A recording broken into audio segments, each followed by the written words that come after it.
لا إله إلا الله محمد رسول الله. بسم الله الرحمن الرحيم. السلام عليكم ورحمة الله وبركاته. الحمد لله الذي جعل رمضان شهرا مباركا كتب فيه الصيام وأنزل فيه القرآن هدى للناس وبينات من الهدى والفرقان. اللهم صل وسلم على سيدنا محمد وعلى آله وأصحابه السابقين بالإيمان أما بعد. Asrarus saum wa syurutul batinah, rahasia-rahasia puasa wa syurutul batinah, dan syarat-syarat kebatinan. Ia sittatu umur, ada 6 perkara. Al-awwal ghadul basar wa kaffuhu 'anil tisa bin nawdhar ila kulli ma yatummu wa yukrahu wa ila kulli ma yushilul qalba wa yulhi 'an dzikrillah ta'ala.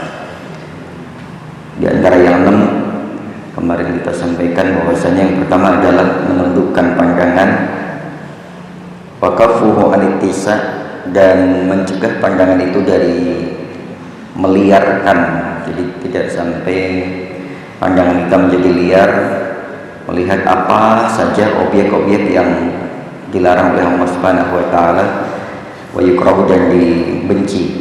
Ada yang dilarang, ada yang dibenci. Ada sesuatu hal yang kemudian halal tapi Allah nggak suka, ada yang kemudian Allah nggak suka dan juga dilarang, ada yang Allah nggak suka tapi nggak dibenci, ada juga yang Allah benci dan nggak suka. Jadi hal-hal yang membuat Allah nggak suka dan benci, maka walilah kulima yushilul qalba, karena ini urusannya dengan batin, maka juga harus menundukkan pandangan kepada sesuatu yang membuat hati kita ini menjadi sibuk kepada selain Allah Subhanahu wa taala. Jadi jangan sampai nanti hati kita memikirkan hal yang selain Allah Subhanahu wa taala, jadi membuat kita risau, membuat kita menjadi tidak tenang hidupnya dan lain sebagainya. Wa yulhi 'an dzikrillah ta'ala, bukan hanya membuat hati kita lalai, tapi kemudian berpikir kita juga lalai. Kalau hati sudah lupa, maka nanti merembet ke fikir kita menjadi lupa dengan Allah Subhanahu wa taala. Wa yulhi, dan membuat kita terlena an dzikrillah ta'ala, dari mengingat kepada selain Allah Subhanahu wa taala. Kita lanjutkan yang keempat. Rawi yang kelakafu baqiyatul jawari halal asami minal yadi wa rijli 'anil makari wa kaful batini ani syubuhat waqtal iftar fala ma'na lisawm anil ta'amil halal summal iftar 'alal haram. Yang keempat yaitu mencegah baqiyatul jawari, seluruh anggota badan kita, 'anil asam, dari berbuat dosa, termasuk diantaranya dari minal yad, dari tangan.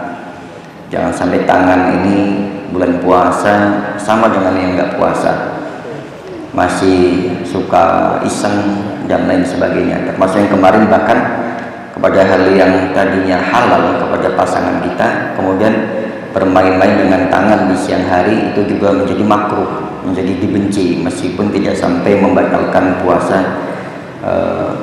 Warijli, dan kaki nggak boleh, kakinya juga sudah mulai ditahan, tangannya ditahan, kakinya ditahan, dan makari dari sesuatu yang Allah benci.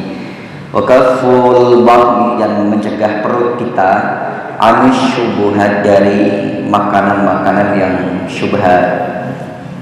Waktal iftar, ketika waktu berbuka puasa. Jadi meskipun itu halal, makanannya takjil disiapkan oleh tim takjil, kita rem. Jangan sampai semua koleksi, semua dimakan, kekenyangan, itu menjadi syubhat. Sekali lagi, berbuka sampai kekenyangan itu menjadi syubhat, meskipun yang dimakan itu adalah makanan takjil yang halal.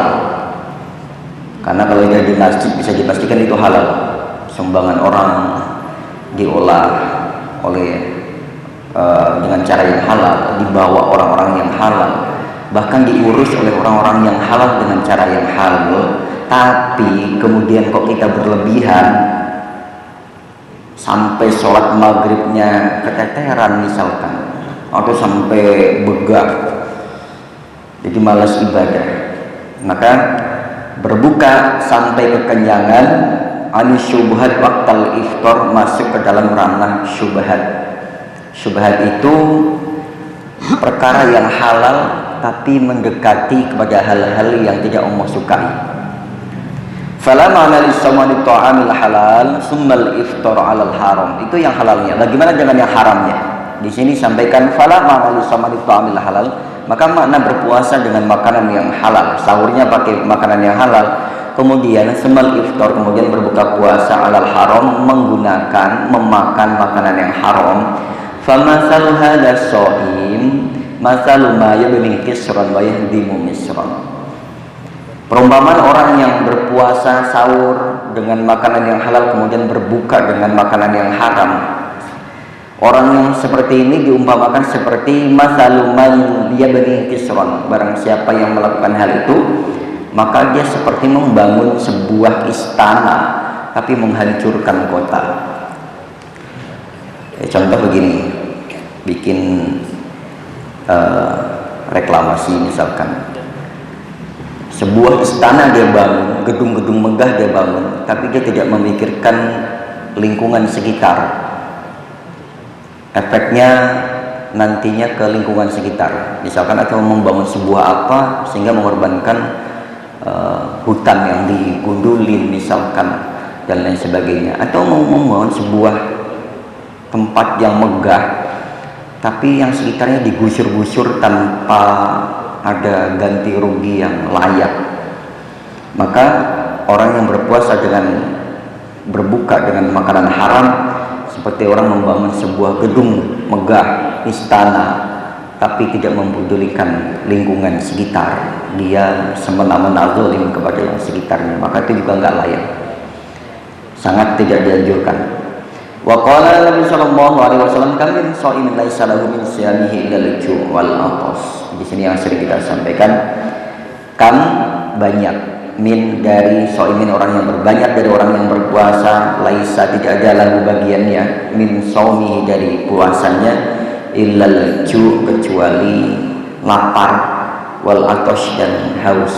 Maka kita terkadang kalau tidak mampu mencegah anggota badan kita hal-hal yang sifatnya kebatinan tidak kita jaga, maka kita hanya mendapatkan haus dan laparnya saja. Ketika nanti di hadapan Allah Subhanahu wa taala, orang yang berpuasa itu mampu bertemu dengan Allah, akan ditemui oleh Allah Subhanahu wa taala. Bisa jadi orang yang seperti ini nanti tidak akan ditemui oleh Allah Subhanahu wa taala meskipun dia mengaku sebagai orang yang berpuasa. Nanti di hadapan Allah dia bilang bahwasanya ya Allah saya dulu puasa, tapi yang lain ditemui spesial, tapi kenapa saya enggak? Merasa enggak kalau dulu puasanya lisanmu enggak dijaga, telingamu enggak dijaga, mulutmu enggak dijaga, anggota badan lain yang lainnya tidak dijaga, jadi cuma lapar dan hausnya saja. Faqilah alladhi yuftiru 'alal haram, dikatakan huwa alladhi yuftiru 'alal haram, orang yang berbuka puasa dengan perkara haram. Faqilah walladhi, nah maksudnya orang yang tadi puasa hanya dapat lapar dan hausnya saja. Ini yang dimaksud adalah orang yang berbuka puasa dengan makanan haram.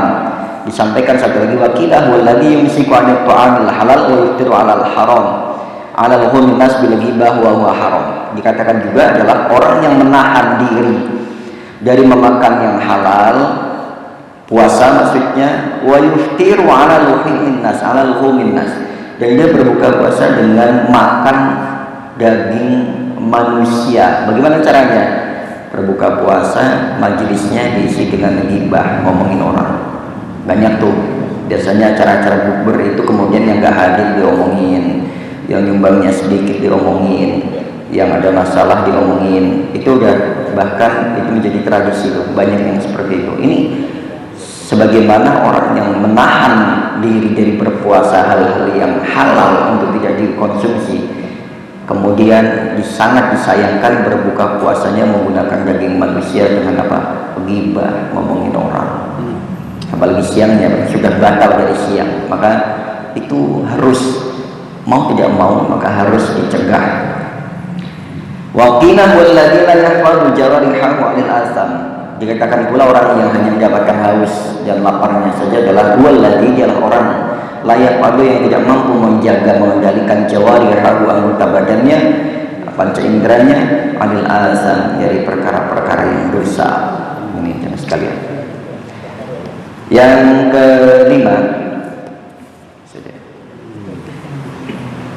kelima, la yastakthir min at-ta'am al-halal wa al-iftar. Tadi sudah sempat disinggung di yang keempat. Yang ini dipertegas kembali. Yang kelima adalah hal yang batin yang perlu kita perhatikan dari berpuasa adalah la yastakthir, tidak memperbanyak min at-ta'am, dari makan, min al-halal, min at-ta'am al-halal, dari makanan yang halal, waktu al-iftar, ketika berbuka puasa, bihaitsu yamtali'a, sekiranya memenuhi perutnya. Terkadang kita karena saking laparnya sampai hilaf. Hilaf itu kalau bahasa Indonesianya ya hilaf, ya kalap. Apa aja dimakan, dikonsumsi, semuanya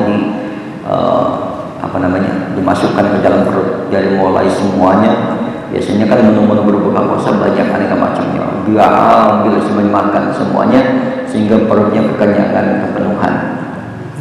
Rasul menyampaikan, "Faman min wi'ain abudu ila Allah azza wa jalla min batnin mul'in min halal." Tidak ada wadah atau perut yang paling Allah benci kecuali perut itu dalam keadaan kepenuhan makanan halal. Coba itu. Allah saja sangat tidak menyukai perut yang terpenuhi dengan makanan yang halal. Apalagi yang haram, nggak usah ditanya. Berarti apa? Yang halalnya saja Allah nggak suka. Jadi mulai sekarang, mumpung masih ada sisa puasa, mau masuk sudah masuk ke 10 kedua, jadi kan lebih bermanfaat puasa kita, lebih berkualitas. Buka puasanya yuk, yang mau rame-rame yang mau masing-masing, yang mau dengan keluarga, yang mau dengan siapapun, kendalikan. Jangan diisi makanan kita dengan terlalu penuh. Masih ada nanti malam, masih bisa buat nanti setelah tarawih, setelah tadarus, menjelang sahur dan lain sebagainya, masih ada waktu. Jangan dipenuhi sehingga banyak orang yang kemudian makan buka puasa sampai akhirnya nggak ikut sholat jamaah isya, nggak ikut tarawih. Kenapa? Karena begah perutnya, jalan susah, sholat nggak ngapa. Nah ini Malin ya'budu Allah azza wa jalla min batnin mul'in min halal. Tidak ada perut atau wadah yang Allah benci kecuali atau melebihi perut yang dipenuhi dengan makanan yang halal. Wa kaifa yastafadu min as-shaum qahra dunallah wa kasr syahwat. Kita tadarrukat lis-shaim, dan tadarrukat shaim inda fikrihi ma fatahu dhahwatan naharihi. Bagaimana akan tercapai tujuan kita berpuasa untuk memecah syahwat? Tujuan kita berpuasa kan memecah syahwat. Agar supaya apa? Agar supaya syahwat duniawi kita ini menjadi lemah. Maksudnya syahwat yang cenderungnya kepada selain Allah ini agar lemah. Karena kuatnya syahwat itu dengan banyaknya makan. Banyaknya makan, banyaknya minum. Makanya maaf, kalau rata-rata itu, kalau porsinya kita lebih ketika konsumsi, gampang capek, gampang ngantuk, malas ibadah. Karena salah satu yang menjadikan syahwat kita ini kuat adalah makanan. Termasuk badan kita ini menjadi kuat karena makanan yang sehat. Tapi kalau terlalu banyak makan, justru nafsunya besar, syahwatnya besar. Kalau syahwatnya sudah besar, maka dia akan semakin mengajak kita jauh kepada Allah Subhanahu wa taala. Tujuan puasa adalah memecah syahwat yang terdapat shaim inda fikrihi. Ketika seseorang yang berpuasa menjumpai makanan apapun itu, maka diambil manfaatnya secukupnya. Ada batasannya. Jangan sampai kita tidak dibatasi. Warubama yazidu alaihi fil alwani ta'am, jangan sampai aneka macam makanan dikonsumsi disimpan hatta stamaratil adat bi an yudakhiru jami'al atimah li Ramadan falyukal min ta'am fihi ma la yukalu fi iddati asyhur. Jangan sampai kemudian karena biasanya bulan Ramadan itu kita akan jumpai makanan-makanan yang tidak ada di bulan selain Ramadan. Contoh makanan, bahkan orang yang jualan makanan takjil itu itu tidak akan kita jumpai di bulan-bulan selain bulan Ramadan. Jangan sampai kemudian kesempatan Ramadan selagi ada kita manfaatkan sebaik mungkin nih. Ngomong lagi ada makanan apa saja. Kalau nggak Ramadan nggak ada. Memang kalau nggak Ramadan nggak ada, jarang ada orang yang bikin. Bahkan kayak kolak aja di rumah kita mungkin jarang ya. Itu kan karena kita nanti ada segala macam makanan itu biasanya ada. Dari mulai es gorengan, lontong sampai nasi box itu ada. Tapi bukan berarti lantas dikonsumsi semuanya. Tapi kenyataannya memang begitu. Hampir di seluruh tempat-tempat berbuka puasa itu jarang ada yang nyisa. Bahkan di semua masjid, musola, tempat-tempat yang menyiapkan makanan takjil, ditanya sama panitianya, ada sisa nggak sampai setelah tarawih? Dan itu jarang ada, dan habis semuanya. Karena memang kenyataannya yang benar-benar memahami makna puasa, memecah syahwat dengan mengurangi kadar yang halal berlebihan, itu masih jarang. Kita masih senang menimbun-nimbun makanan.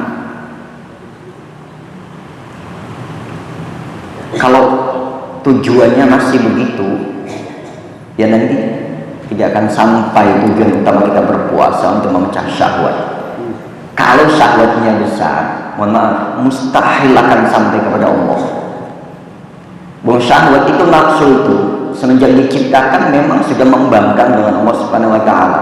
Makanya orang yang memperturutkan nafsunya, walahan nafsu 'anil hawa fa innal jannata hiya al-ma'wa. Orang yang mampu mengendalikan hawa nafsunya, maka surgalah menjadi tempat tinggalnya kelak. Pun sebaliknya, orang yang memperturutkan hawa nafsunya, dia akan jauh. Fa innal jahima hiya al-ma'wa. Ancamannya adalah neraka jahim. Jadi karena memang orang yang memperturutkan hawa nafsunya itu akan semakin jauh dengan Allah Subhanahu wa taala. Meskipun dia sholat, maka lebih banyak lalainya ketimbang zikirnya dengan Allah Subhanahu wa taala.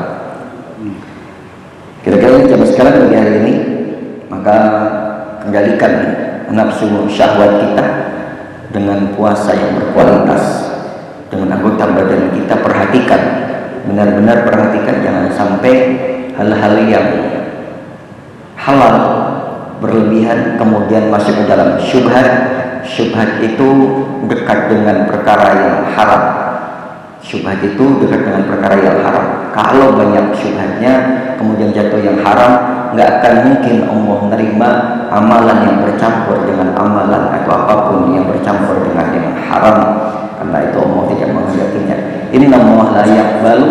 Allah tidak akan menerima sesuatu hal kecuali yang suci, yang bersih, yang ikhlas. Kalau ada masih ada yang dilanggar haramnya, maka sudah pasti